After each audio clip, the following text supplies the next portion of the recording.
Un Airbus en provenance de Paris sort de la piste. À bord, une centaine de passagers, dont beaucoup d'enfants. Certains sont blessés, il y a aussi quelques victimes décédées. C'est le scénario de l'exercice Manta 2015, organisé ce vendredi au bout de la piste de l'aéroport de Brest-Guipava. Un avion qui s'est coupé en deux et il y a des blessés éparpillés un peu partout et des personnes qui ne sont pas blessées. Et vous, c'est quoi votre rôle dans cet exercice? Nous, on est des personnes qui n'ont pas de blessures apparentes. 59 ans et tu t'appelles Georges. Oui, voilà.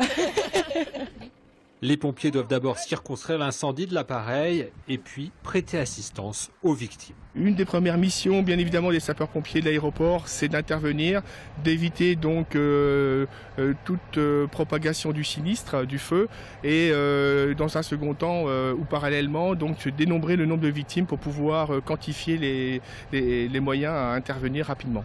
Les premières ambulances arrivent une demi-heure plus tard. Il faut agir rapidement.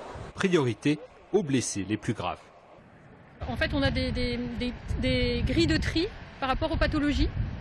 On sait quels sont les graves, quels sont les moins graves, quels sont ceux qui peuvent attendre.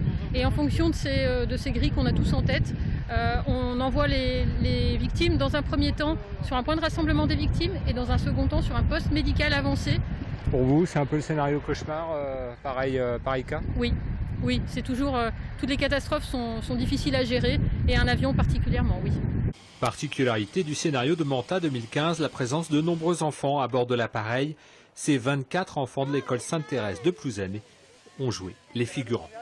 Moi, j'ai des douleurs abdominales, puis j'ai des bleus sur le torse. Ça fait mal? Non.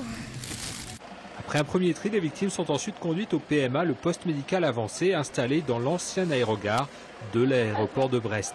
L'exercice Manta a permis de tester la coordination entre les services de secours et le travail de près de 200 secouristes venus de tout le département.